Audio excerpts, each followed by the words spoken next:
এই শব্দার্থগুলো নিয়ে আমি এরকম একটা শীট তৈরি করেছি। যারা ইংরেজি শব্দার্থ নিয়ে খুব চিন্তিত, শব্দার্থ শিখতে পারতেছেন না বা কোনগুলো শিখবেন সেগুলো জানেন না, তাদের জন্য আজকে আমি একটা সুন্দর সমাধান নিয়ে আসছি। আমার সামনে আপনারা যতগুলো বই দেখতে পারতেছেন প্রত্যেকটা হচ্ছে ইংরেজি ভাষার শব্দার্থের বই। ইংরেজিতে কিন্তু 9 লাখেরও বেশি শব্দার্থ আছে। এখন সবগুলো শেখাও কিন্তু সম্ভব না।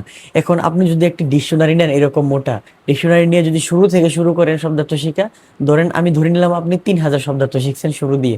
এখন দৈনিক জীবনে আপনি যাওয়ার পরে দেখলেন যে এই শব্দার্থগুলো আপনি কারোর সাথে ব্যবহারই করতে পারতেছেন না, কারণ এই শব্দার্থগুলো কেউ ইউজই করে না, লাগেই না, অহেতুক।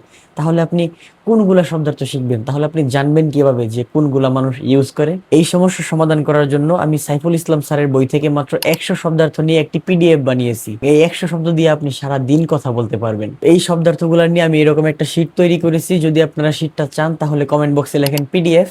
পিডিএফ লিখে কমেন্ট করার সাথে সাথেই শীটটা আপনার ইনবক্সে পৌঁছে যাবে।